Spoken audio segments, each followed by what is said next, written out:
Avis vascular centre మన దేశంలోనే the best varicose vein hospital. నమస్తే రమగారు. నమస్తే జయ. రమగారు, మనము విక్రమార్కుడిది కొత్త సిరీస్ మాట్లాడుకుంటున్నాం. భోజుడికి ఒక సింహాసనం దొరికింది. ఆ సింహాసనం మీద ఉన్న ఒక్కొక్క ప్రతిమ మాట్లాడుతోందన్నారు. మొదటి ప్రతిమ ఏం చెప్పింది, ఈయన ఏం అడిగారు? విక్రమార్కుడు ఎవరు, ఎక్కడి నుంచి వచ్చాడు, ఏమిటి ఆయన సంగతి అని అడిగితే అప్పుడు వినోద రంజిత ప్రతిమ మొట్టమొదటి కథ చెప్పింది. తన పేరు వినోద రంజితం. వినోద రంజిత ప్రతిమ అని చెప్తారు. మొదటి సాలభంజిక చెప్పిన కథ అన్నమాట. పూర్వం నందిపురం అనే ఒక పట్టణంలో చంద్రవర్ణుడు అని ఒక బ్రాహ్మణ యువకుడు ఉండేవాడు. అతను ఎంతో శాస్త్రాలు చదువుకున్నాడు. యువకుడే, చిన్నప్పటి నుంచి చదువు మీద ఆసక్తి, ఎన్ని రకాలో చదివాడు. క్రమంగా ఏమైంది, అతనికి తృప్తి లేదు. ఇంకా ఏదో చదువుకోవాలి, ఇంకా తెలుసుకోవాలి, విజ్ఞానాన్ని పెంచుకోవాలని ఒక కోరిక. ఆయన ఊళ్ళో ఉన్నటువంటి గురువులంతా అయిపోయింది నాయనా నీ చదువు, ప్రతి పరీక్షలోనూ ఈ అబ్బాయి మొత్తం 100 మార్కులు వచ్చాయి. ఇలాగ అయ్యేసరికి ఈ చంద్రవర్ణుడు ఇంకొక గురువు కోసం అన్వేషిస్తూ ప్రయాణం ప్రారంభించాడు. మధ్య మధ్యలో రకరకాల ఊళ్ళు నగరాలు దాటుకుంటూ ఉండేవాడు. ప్రతి చోట తన విద్యను పరీక్షించుకునేవాడు. తనకి ఇంకా చెప్పగలిగేవాళ్ళు అతనికి దొరకల. ఈ ప్రయాణ మధ్యంలో అతను వింధ్యాటవిలోకి ప్రవేశించాడు, వింధ్యారణ్యంలో. ఈ వింధ్యారణ్యంలోకి పెద్ద చెరువు ఉందట లోపల. ఈ చెరువులో మంచినీళ్ళు తాగి ఆ కింద ఒక చెరువు పక్కన ఒక చెట్టు ఉంటే ఆ చెట్టు కింద అలా పడుకుని ఉన్నాడు. ఒక రకమైన దిగులు పుట్టిందనమాట. ఏమిటి, ఎంత ప్రయత్నం చేసినా నాకు వచ్చిందిగా ఉంది, పెరగటం లేదు నా విద్య. ఇలా దిగులు పడుతున్నాడు. ఈ ప్రయాణాల్లో కొంచెం అలసిపోయాడు. ఆ చెట్టు కింద పడుకొని నిద్రపోయాడు. అయితే ఆ చెట్టు మీద ఒక బ్రహ్మరాక్షసుడు ఎంతో కాలంగా ఉన్నాడు. సాధారణంగా ఈ బ్రహ్మరాక్షసుల గురించి ఒక మాట చెప్పాలి. వీళ్ళు సాధారణంగా బ్రాహ్మణులకే బ్రహ్మరాక్షసు వస్తుంది ఆ గుణం. విద్యావంతులైన బ్రాహ్మణులు తమ చదువుని ఇతరులకి చెప్పకపోయినా, విద్యని పంచకపోయినా, తాము చేయవలసిన క్రియాకలాపాలు సరిగ్గా చేయకపోయినా, ఏదైనా చేయకూడని పాపాలు గనక చేస్తే వాళ్ళకి బ్రహ్మరాక్షసత్వం వస్తుంది. ఓహో. ఈ పైన ఉన్న బ్రహ్మరాక్షసుడు ఎవరు, పూర్వకాలంలో ఒక గురువుగా ఉన్నవాడు. ఆయన ఎవరికి విద్య నేర్పకపోవటం, అంటే పూర్ణ విద్య ఎవరికి ఇవ్వకపోవటం వల్ల దాచుకోకూడదు విద్య. అదేలేండి, అసలు గురువు అసలు దాచకూడదు. ఈ దాచుకోవటం వల్ల ఆయన బ్రహ్మరాక్షసుడు అయ్యాడు. ఆయనకి తెలుసు తన సమస్య. ఆయన ఏం చేసేవాడు, ఎవరో ఒకళ్ళు నా దగ్గర చదువుకునేందుకు ఒకడు ఇక్కడికి వస్తాడని నమ్మి ఆ చెట్టు మీద కాపురం ఉండేవాడు. కిందకి దిగి ఈ చెరువులో స్నానం చేసి ఆయన అనుష్ఠానం అది చేసేసుకుని చెట్టు మీద కూర్చొని తపస్సు చేసుకునేవాడు. ఆయన దిగొచ్చాడు కిందకి. సాయంకాల సంధ్యావందనం చేసుకున్నాడు. చూస్తే కింద మనిషి కనపడ్డాడు. వీడెవడో మొహం బాగుంది, బ్రాహ్మణ వర్చస్సు కనపడుతోందని ఆ పక్కనే కూర్చుని ఉన్నాడు విషయం కనుక్కోవడానికి. పీక్కు తినే ఉద్దేశంలో లేడు. ఇక కాసేపటికి ఎప్పటికో ఈ చంద్రవర్ణుడు లేచి పక్కన చూస్తే ఈ బ్రహ్మరాక్షస స్వరూపంలో ఉన్న ఆయన్ని చూశాడు. చూసి కొంచెం బెదిరాడు. కానీ ఆయన అడిగాడు, ఎవరినైనా నువ్వు ఇక్కడికి ఈ సమయంలో ఎందుకున్నావు, ఇది నిర్మానుష్యమైన అడవి, ఏమిటి నీ సంగతి అంటే ఇతను మెల్లిగా చెప్పాడు, నేను రకరకాల విద్యలు నేర్చుకున్నానండి, శాస్త్రాలు చదువుకున్నాను, వేదాధ్యయనం చేశా, నాకు ఇంకా విశేషంగా చదువుకోవాలనుంది అనేసరికి ఆయన సంతోషించాడు బ్రహ్మరాక్షసుడు. అబ్బా చాలా మంచి పని చేసావు నాయన, ఓ పని చేస్తా, నేను ఈ చెట్టు మీదే ఉంటా, నువ్వు చెట్టు కింద ఉండు, నిద్రాహారాలు మానేయి, ఈ 6 నెలల పాటు నాకు వచ్చిన మొత్తం విద్యని నీకు బోధిస్తా, నేను పైన కూర్చుంటా, నువ్వు కింద కూర్చో, ఓకే, మొత్తం నా విద్య అంతా ఈ రావి చెట్టు, అది రావి ఆకుల మీద వేసి కిందకి వేస్తాను, రాస్తాను వేస్తాను, నువ్వు చదువుకో, 6 నెలల తర్వాత నీ విద్య పూర్తవుతుందని చెప్పి. ఈ చంద్రవర్ణుడికి అదే కావాలి, ఎవరో ఒకళ్ళు పూర్ణ విద్య ఇచ్చేవాళ్ళు కావాలి. ఇక 6 నెలలు ఇతనికి ఆకలి దప్పులు లేకుండా వరం ఇచ్చాడు బ్రహ్మరాక్షసుడు. ఈయన చెట్టు కిందే కూర్చుని ఉన్నాడు, రాక్షసుడు పైనే ఉన్నాడు. ఆయన 6 నెలల పాటు ఎన్నో శాస్త్రాలు, శాస్త్రార్థాలు, ఎన్ని రకాల విషయాలు బోధించాడు. 6 నెలలకి పెద్ద ఆకుల గుట్ట, ఎండిపోయిన ఆకుల గుట్ట ఒకటి తయారైంది. 6 నెలలు పూర్తవగానే బ్రహ్మరాక్షసుడు కిందకి దిగొచ్చాడు. నాయన, నాకు వచ్చిన విద్య అంతా నీకు చెప్పా, నువ్వు పూర్ణ విద్యావంతుడివి, ఇక ఊర్లోకి వెళ్ళిపోవు, నువ్వు ఇక్కడి నుంచి ఈ ఆకులన్నీ పట్టుకెళ్ళు, నీకు తర్వాత కాలంలో తెలుసుకోవడానికి చదువుకోవడానికి ఉపయోగపడతాయి, నువ్వు వెళ్ళి వివాహం చేసుకుని సంసారం చేసుకో, జీవితంలో స్థిరపడి నువ్వు విద్యావంతుడు అయిపోయావు అని వెంటనే ఆయన ఒక అగ్నిజ్వాలలాగా మారిపోయాడు. ఆయనలోంచి ఒక దివ్య పురుషుడు బయటకు వచ్చాడు. శాప విమోచనం అయిపోయింది బ్రహ్మరాక్షసుడికి. సంతోషంగా ఆయన దారిన ఆయన వెళ్ళిపోయాడు బ్రహ్మరాక్షసుడు. ఈ చంద్రవర్ణుడు ఏం చేశాడు, ఈ కింద పడి ఉన్న రావాకులన్నింటినీ ఒక గుట్టగా ఉత్తరయంలో మూట కట్టుకుని ఆ మూట భుజాన్ని వేసుకుని నడవటం మొదలుపెట్టాడు. ఈ వింధ్యాటవి ప్రాంతం నుంచి ముందుకు వెళ్తే ఒక పట్టణం ఉంది. లోపలికి నడిచాడు కానీ 6 నెలల నుంచి నిద్ర లేదు, తిండి లేదు. అవును. ఇప్పుడు అతనికి నీరసం తెలియటం మొదలుపెట్టింది. వెళ్ళి వెళ్ళి వెళ్ళి వెళ్ళి ఏదో బాగా అలంకరించి మంగళతూర్యాలు వినపడుతున్న ఒక ఇంటి వాకిట్లో అరుగు మీద పడిపోయాడు. ఆ అరుగు మీదే ఉండిపోయాడు. ఆ అరుగు అలంకారవల్లి అని పేరున్న ఒక వారాంగనది. ఆమె ఇల్లు. ఆ పొద్దుటిపూట రోజు అక్కడ అర్చనలు అవి జరుగుతాయి. అందుకని అక్కడ మంగళతూరినాదాలు వినపడుతున్నాయి. ఈయన శబ్దానికి ఆకర్షితుడై ఆ ఇంటి వాకిట్లోకి పోయి అక్కడ పడిపోయాడు. ఈవిడ దేవాలయానికి, ఇంట్లో ఏదో అర్చన అవుతుంది, ఆవిడ దేవాలయానికి వెళ్ళింది. తిరిగి వస్తూ ఈ వాకిట్లో పడి ఉన్నాయని చూసింది. చూస్తే బ్రాహ్మణ వర్చస్సు కనపడుతుంది. ఆయన మహా అందమైన వాడు, చాలా అందగాడు, కానీ కొంచెం చిక్కిపోయినాడు. ఓకే. ఇది చూసేసరికల్లా ఈవిడ ఎంత బాగున్నాడు, ఇక ఇతనే నా భర్త అని నిశ్చయించుకుంది. లోపలికి వెళ్ళింది, పన్నీరు తెచ్చి మొహం మీద జల్లింది. లేచాడు కానీ ఆయనకేమీ స్పృహ లేదు. భయం వేసింది, ప్రాణాలతో ఉన్నాడా లేదా అనిపించింది. మామూలుగా నీళ్లు చల్లితే ఉలిక్కి పడాలి, అవును. ఉలుకులేదేం లేదు. ఈవిడ ఒక వైద్యుడిని పిలిపించింది. ఆ వైద్యుడు వచ్చి చూసి పరీక్షించి, అమ్మాయి ఇతనికి ఆహారం లేదు, 6 నెలలైనా అయింది ఇతను అన్నం తిని, నిద్ర కూడా లేదు, ఇప్పుడు అపస్మారకంలో ఉన్నాడు అంటే వలవల ఏడ్చింది. అయ్యో ఈయన్నే భర్తగా అనుకున్నానండి, ఏమైనా అయిపోతాడా అంటే ఏమి అయిపోడు, ఒక మార్గం ఉందని. ప్రతిరోజు ఒక పడి అన్నము, ఒక పడి నెయ్యి, అంటే ఒక గ్లాసెడు అన్నం ఉండి దాంట్లో గ్లాసెడ్ నెయ్యి పోసి దాన్ని బాగా రసంలా చేసి మొత్తం ఒళ్ళంతా పట్టించాలి ఈ అబ్బాయికి. అప్పుడు ఈ రోమకూపాల్లోంచి ఈ అన్నరసం లోపలికి వెళ్ళి మూర్ఛ నుంచి మెలకు వస్తుంది. కోమాలో ఉన్నాడు ఈయన. కోమాకి ఆ వైద్యం చెప్పాడు. ఈవిడేం చేసింది, ఆయన లోపలికి చేర్చి రోజు ఒక గ్లాసుడు అన్నం ఉండి, ఒక పడి అంటే ఒక డబ్బా అన్నమాట, మనం మరి చిన్న గ్లాసు కాదు, ఒక పెద్ద గ్లాసునే పడి అంటారు. ఈ చిత్తూరు ఆ ప్రాంతాల్లో ఆ పడి లెక్కలు ఉంటాయి. అన్నం వండటం, దాంట్లో ఆ పడి నెయ్యి పోసి బాగా రంగరించి ఆ రసాన్ని మొత్తం ఒళ్ళంతా పట్టింపించి వారం రోజులు సేవించి, వారము అయ్యాక ఇతనికి లోపలికి అన్నసారం అంతా వంట పట్టి, ఆ నెయ్యి వల్ల మామూలుగా మనకి ఎత్తున నెయ్యి ఆయుర్ఘృతం అవును అంటారు, ఆయుష్ని, ఘృతమే ఆయుష్ని ఇస్తుంది. లేచాడు ఈయన.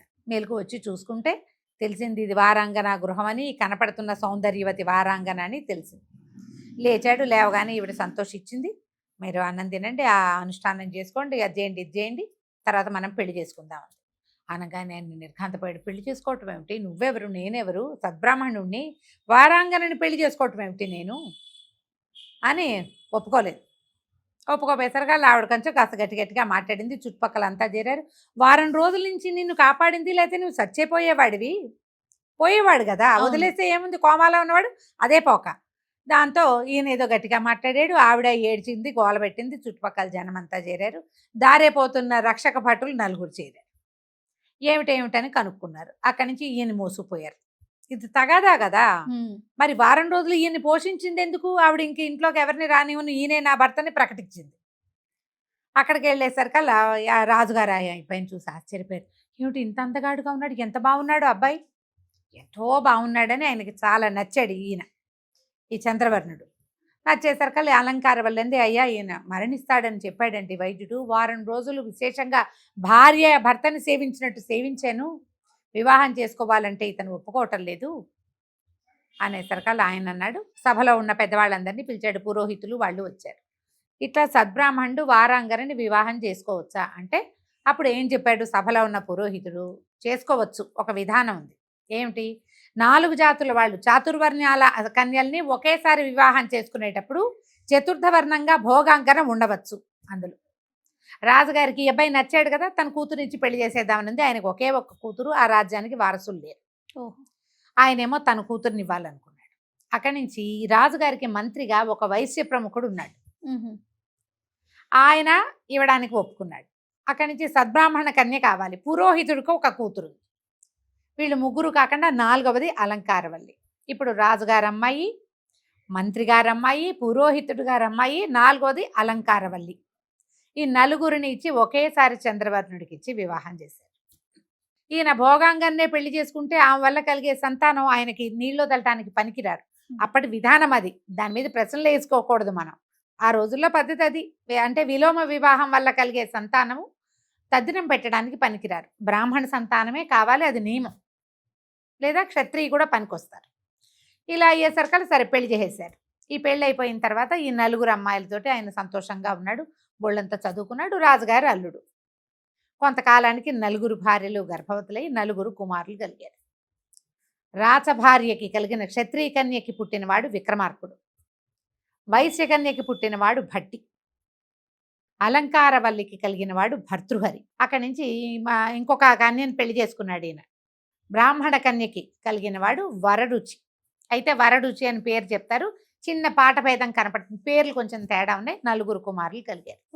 4 చక్కగా వృద్ధిలోకి వచ్చారు. ఈ లోపల రాజుగారు, పెద్ద రాజుగారు కాలం చేశారు. రాజకుమార్తె యొక్క తండ్రి. మరి ఇప్పుడు సహజంగానే కూతురు భర్తే కదా ఇక్కడికి వారసుడు అయ్యేది. అల్లుడు గారుగా చంద్రవర్ణుడు ఆ రాజ్యానికి రాజయ్యాడు. ఇప్పుడు 4 కుమారులు ఈయనకి వారసులు. ఆయన కూడా పెద్ద వయసు వచ్చేసింది. చంద్రవర్ణుడు కూడా కుమారులకి విశేషంగా విద్య నేర్పించారు. విక్రమార్కుడు రాజకుమారుడు అవటం వల్ల సహజంగా క్షత్రియ కన్యకి పుట్టినవాడుగా ఆయన మంచి పరాక్రమం కలిగిన వాడుగాను, భట్టి చాలా తెలివిగలవాడుగాను, వరరుచి శాస్త్ర పారంగతుడుగాను, భర్తృహరి సర్వ విద్యా పారంగతుడుగాను, కవిగాను కనపడేవారు. వీళ్ళందరి దగ్గర నుంచి నేర్చుకున్నాడు. ఎక్కువ విద్యలు వచ్చిన వాడు కదా, అన్నీ తెలుసు అతను. అయితే ఏమైంది, ఈ రాజుగారికి మరణాసన్నత వచ్చింది. చంద్రవర్ణుడు మరణాసన్నుడు అయ్యాడు. అయ్యేసరికల్లా కుమారులు 4 నిలబడ్డారు. ఆయన భర్తృహరిని చూసి కళ్ళ నీళ్ళు పెట్టుకుంటున్నాడు. పెట్టుకునేసరికల్లా మిగిలిన కుమారులందరూ ఏమనుకున్నారు, ఓహో నాన్నకి భర్తృహరి అంటే ఇష్టము, ఇతన్ని రాజుగా చేయాలని ఆలోచిస్తున్నాడు అని భావించారు. ఆయన మాట కాదనే ఉద్దేశం వాళ్ళకి లేదు. అయితే భర్తృహరికి తండ్రి ఎందుకు బాధపడుతున్నాడో అర్థమైంది. అయితే ఏం చెప్పాడంటే, మీరు బాధపడకండి, నాకు తెలుసు నాకు కలిగే సంతానం వల్ల మీకు పితృలోకాలు రావు. ఎందుకంటే మా తల్లి భోగాంగన కాబట్టి, ఆమె వంశం సరైంది కాదు కాబట్టి నేను సంతానాన్ని పొందను. వివాహం చేసుకున్నా నా వల్ల మీకు వంశం నిలబడదు, మిగిలిన వాళ్ళతోటి మీరు ఆ పని చేయిద్దురు కానీ అనేసరికల్లా ఆయన ఏమన్నాడు, నాయన మీరు అంతమందిని నేను 4 ఒకేసారి వివాహం చేసుకున్నా అలంకార వల్లే నా మొదటి భార్య, ఆమె వల్లే అసలు నాకు వివాహం అయింది కాబట్టి అలంకారవల్లి పట్టమహిషి, ఆమె యొక్క కుమారుడే రాజు కాబట్టి భర్తృహరికి రాజ్యాన్ని ఇవ్వండి అంటే మిగిలిన 3 ఒప్పుకున్నారు. ఒకళ్ళు సైన్యాధిపతిగా ఉంటారు, ఇంకొకళ్ళు మంత్రిగా ఉంటారు, ఇంకొకళ్ళు సలహాదారుగా ఉంటారు. అయితే ఈ వరరుచి పేరుతో చెప్పబడేటువంటి బ్రాహ్మణ స్త్రీకి పుట్టిన కుమారుడు మాత్రం నాకు రాజ్యం మీద ఆసక్తి లేదు, వివాహేచ్ఛ లేదు, నేను తపస్సు చేసుకుంటానని అతను అడవులకు వెళ్ళిపోయాడు. భర్తృహరి రాజుగా ఉంటే భట్టి మంత్రిగాను, విక్రమార్కుడేమో సైన్యాధిపతిగాను నడిచారు. కొద్ది రోజులు గడిచింది. భర్తృహరి చాలా విశేషంగా బోళంత మంది పెళ్ళిళ్ళు చేసుకున్నాడు. ఆయన సంతానం అయితే లేదు. ఒకనాడు ఏమైంది, ఒక యోగి ఒక ఆయన వచ్చాడు. వచ్చి భర్తృహరి మహారాజుకి ఒక పండు తెచ్చిచ్చాడు. ఏం చెప్పాడంటే, ఈ పండు చాలా అద్భుతమైనది, జరామరణాలు ఉండవు, వృద్ధాప్యం రాదు, మరణం రాదు, ఈ పండును స్వీకరించండి అన్నాడు. ఈ భర్తృహరి గారికి పెద్ద భార్య అంటే పరమ ప్రీతి. భార్య దగ్గరికి వెళ్ళి ఆ పండుని ఆవిడకిచ్చాడు. దీంతో జరామరణాలు రావుట, నాకు నువ్వంటే పరమప్రీతి కాబట్టి నేను నీకు తెచ్చిచ్చాను, నువ్వు స్వీకరించు దీన్ని అని. పరమప్రీతే పెద్ద భార్య అంటే.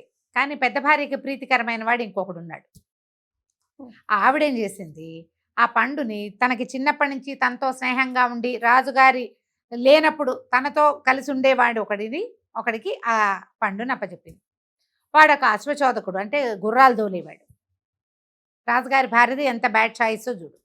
అయితే వాడికి ఇచ్చింది, నీకు జరామరణాలు ఉండవు, నువ్వు ఎప్పుడు యవ్వనంగా ఉంటావు, నేను నీతో సంతోషంగా ఉంటాను, ఈ పండు తీసుకోమని.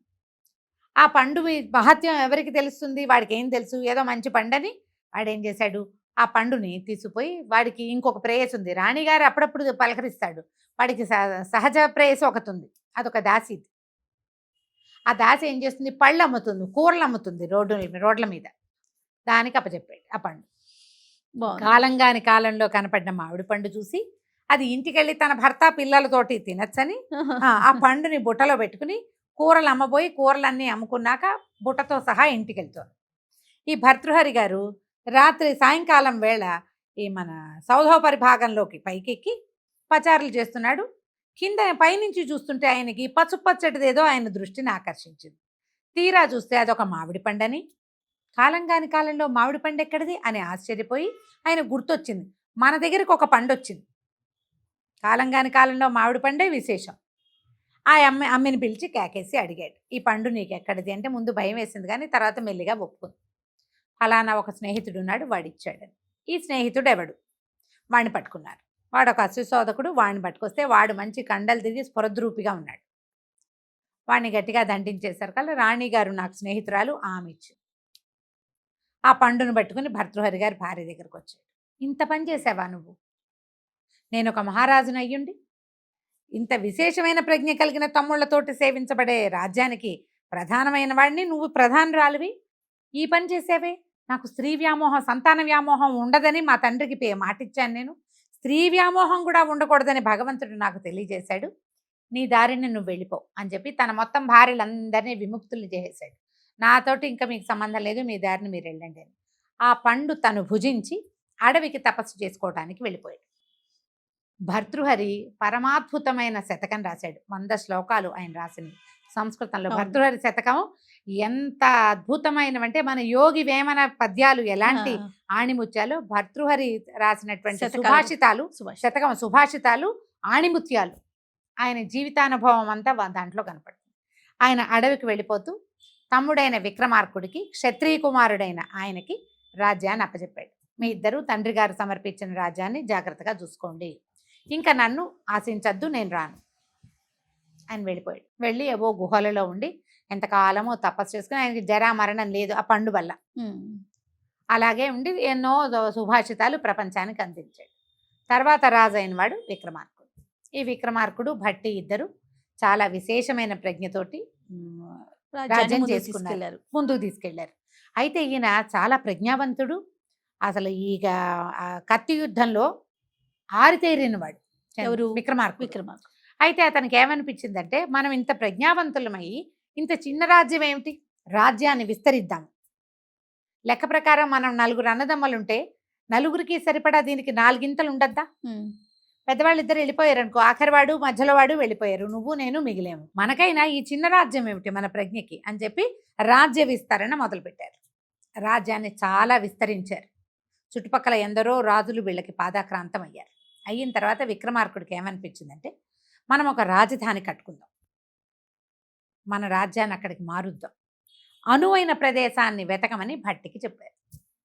ఈ భట్టి నేను ప్రదేశాన్ని వెతుకుతానని అన్నగారికి చెప్పి, అన్నగారు రాజ్యం చేస్తుండగా భట్టి దేశాటనకి వెళ్ళాడు. ఈయన కొన్ని యుద్ధాలు చేసుకుంటున్నాడు, ఆయన దేశాటనకి బయలుదేరాడు. ఈ వెళ్ళగా వెళ్ళగా వెళ్ళగా వెళ్ళగా ఈ భట్టి గారికి వింధ్యపురి అనే ప్రాంతంలో అక్కడ గుణనిధి అలాంటిది ఒక నదీ ప్రవాహం ఉంది. క్షిప్రా నది అని చెప్పాలి మనం, క్షిప్ర ఆ నది. ఆ నదీ పరివాహక ప్రాంతంలో ఒక అత్యద్భుతమైన భద్రకాళీ దేవాలయం కనపడింది. అమ్మవారు విశేషంగా కనపడుతోంది స్వరూపం. చాలా అంటే ఆమె ఎంత శక్తివంతురాలంటే, ఆమె ఎదురుగుండా ఉన్న కోనేట్లో ఒక ఆయుధం నిలబెట్టబడి ఉంది. దానికి ఆధారం లేదు, ఇట్లా గాల్లో తేలుతోంది. అది పెద్ద మర్రి చెట్టు, ఎంత శాఖోపశాఖలుగా ఉందో. ఆ మర్రి చెట్టుకి రకరకాలుగా సైజుల్లో ఉట్టి ఉంటుంది కదా, అవి వేళ్లాడుతున్నాయి. లోపలికి వెళ్ళాడు దేవాలయంలోకి. విశేషంగా కనపడుతోంది. లోపలికి వెళ్తే అంటే కొంతమందికి మనకు ఎనర్జీ తెలుస్తుంది కదా, ఇక్కడ ఏదో శక్తి ఉంది అని. ఆయనకు చాలా సంతోషం కలిగింది. ఇదే మనం ఉండాల్సిన ప్రదేశంగా అనిపించే దేవాలయంలో కూర్చునేసరికల్లా అమ్మవారు కత్తి అందిస్తున్నట్టు, నవ్వుతున్నట్టు అట్లా ఆయనకు కనపడడం మొదలుపెట్టి చాలా సంతోషం కలిగింది. ఈ ప్రాంతాన్ని మనం పరిశీలిద్దాం, ఈ ప్రాంతాన్ని అన్నయ్యకి చూపిద్దాం అనుకున్నాడు. ఆయన దేవాలయం అంతా తిరుగుతుంటే ఒక చోట ఒక శిలాఫలకం కనపడింది. దాని మీద ఒక ప్రకటన రాయబడింది. ఎవరైతే బ్రాహ్మణ, క్షత్రియ, వైశ్య, శూద్ర 4 జాతుల్లో వాడు ఎవరైనా సరే, మహాసాహసికుడు ఎవడైనా ఈ దేవికి ఎదురుగుండా ఉన్న చెట్టు మీద ఉన్న 7 ఉట్లని ఒకేసారి ఒక్క కత్తివేటుతోటి తెగ్గొట్టి శూలాయుధం మీదకి తల్లకిందులుగా కనుక దూకగలిగితే వాడికి దేవి ప్రత్యక్షమవుతుంది, కోరిన కోరిక తీరుస్తుంది. విక్రమార్కుడే పరమసాహసి. భట్టి ఆయనకి తమ్ముడు, సాహసంలో తక్కువ కాదు. అతనికి ఏమనిపించింది, ఈమె అమ్మవారు చూస్తే పరమశక్తివంతంగా ఉంది, ఈ ప్రకటన మరీ వింతగా ఉంది, ఈ ప్రకటన ప్రకారం చేస్తే గనక ఇక్కడున్నది ఏదో మనకి లభ్యమవుతుంది. ప్రకటన కింద రాయబడింది, అమ్మవారి ఎదురుకుండా నవనిధులు పాతిపెట్టబడి ఉన్నాయి. నవనిధులు అంటే సామాన్యం కాదు అని, ఒక నిధి దొరికితేనే గొప్ప. నవనిధులు అంటే సామాన్యమైంది కాదు. ఆ నవనిధులు దొరుకుతాయి ఈ సాహసికి. ఈయన వెంటనే మేఘాల మీద బయలుదేరాడు వెనక్కి. ఈ విక్రమార్కుడి దగ్గరికి వెళ్ళి, నేను ఒక స్థలం చూశాను, అదొక నదీ పరివాహక ప్రాంతము, మన భూభాగంలోకి కాదు, కానీ అక్కడ ప్రజలు ఆసక్తికరంగానే ఉన్నారంటే ఎవరైనా రాజు వస్తే ఆ పరిపాలనా యోగ్యంగా ఉన్నది ఆ ప్రదేశం. జనం తక్కువ ఉన్నారు, కానీ అదేదో దివ్య దేశంలాగా కనపడుతోంది. ఇక్కడ ఒక భద్రకాళి అమ్మవారి దేవాలయం ఉంది, అమ్మ విశేషంగా ఉంది. అక్కడ ఒక ప్రకటన ఉంది శిలాఫలకం మీద, మనం అది చూద్దాం పదని అన్నయ్యని వెంబడి పెట్టుకుని వచ్చాడు. ఈ విక్రమార్కుడు కూడా ఈ శక్తిని ఫీల్ అయ్యాడు, ఆయన కూడా తెలిసింది. సరే చూశాడు, ఏమిటిది, ఎదురుగుండా ఏం రాసింది, ఎదురుగుండా చెట్టు ఉంది, చెట్టుకు 7 ఉట్లున్నాయి, ఈ 7 ఉట్లని ఒక దెబ్బతోటి పడగొట్టాలి, శూలాయుధం మీదకి తల్లకిందులుగా దూకాలి, తల కింద పడాలి. చెట్టెక్కాడు. చెట్టెక్కిన తర్వాత ఆయనకి తెలిసింది ఇవి ఒక వరుసలో లేవు, ఎట్లా ఇలా వలయాకారంగా కట్టబడి ఉన్నాయి ఉట్లు. ఒకే దెబ్బతో 7 ఎలా వెళ్తాయి? ఆ పైన నిలబడి కేకేశాడు, భట్టి ఇక్కడ ఉపాయం తెలియటం లేదు, ఇవి వేరువేరుగా వేళ్లాడబడుతున్నాయి, వీటిని ఏం చేయాలంటే బట్టి బాగా చూసి ఒక పని చేయి, మొదటి ఉట్టు మీద కాలేసి దాన్ని 2వ ఉట్టుకి చుట్టు, దాన్ని విసురు, అది 3వ ఉట్టికి చుట్టుకుంటుంది. ఇప్పుడు మామూలుగా ఏం చేస్తాము, ఒకటి వేళ్లాడుతున్న దాన్ని విసిరేమనుకో, అది 2వ దాని మీదకి వెళ్ళంగానే గుండ్రంగా తిరిగేస్తుంది. అవును, గుండ్రంగా తిరిగి ఇది దాన్ని పట్టుకుంటుంది. 2వ దాన్ని తోస్తే అది 3వ దాన్ని, 3వ దాన్ని తోస్తే అది 4వ దాన్ని పట్టుకుంటుంది. ఈ వలయాలు పూర్తయ్యేసరికల్లా 7 ఒకదానికొకటి చుట్టుకుంటాయి. అప్పుడు ఒక తాటి మీదకి వచ్చినట్లు అవుతుంది, అప్పుడు కొట్టేసేయచ్చు. మళ్ళీ అడిగాడు పైనుంచి, శూలాయుధానికి ఏమీ ఆధారం కనపట్టలేదంటే అమ్మవారికి ఎదురుగుండా ఉంది అది, అందుకని శూలాయుధం ఇట్లా నిలబడి ఉంది, దాని కిందేం లేదు, కొస ఉంది. ఇప్పుడు మనం దూకితే ఎక్కడికి దూకాలి, ఆ కొస మీదకి తలకాయ పడుతుంది, అంటే దిగిపోవటమే. సరే ఈ విక్రమార్కుడు వెనక్కి చూసే లక్షణమే లేదు, ఆయన జన్మలోనే లేదు. ఈ 7 ఉట్లని ఒకదానికొకటి చుట్టేలాగా తోసాడు, ఒకదాని మీదకి ఒకటి తోసేసరికల్లా 7 వెళ్ళి ఒకదాని వెనకాల ఒకటి 7 చుట్టున్నాయి. మళ్ళీ వెనక్కి తిరిగేస్తాయి అవి. ఇప్పుడు మనం గుండ్రంగా తిప్పితే వేళ్లాడేసామనుకో, మళ్ళీ రయ్యమని వెనక్కి తిరిగిపోతుంది, రయ్యమని వెనక్కి తిరిగి మళ్ళీ ముందుకు తిరుగుతుంది. మొదటిసారి చుట్టునన్ని చుట్లు చుట్టదు, తక్కువ చుట్టు, కానీ చుట్టడం మాత్రం జరుగుతుంది. ఇవి ముందుకి వెనక్కి కదిలి చుట్టుకునే క్రమంలో ఈయన ఏం చేశాడు, ఒకే ఒక్క వేటుతోటి 7ని కొట్టేశాడు. 7 ఉట్లు రాలి కింద పడ్డాయి.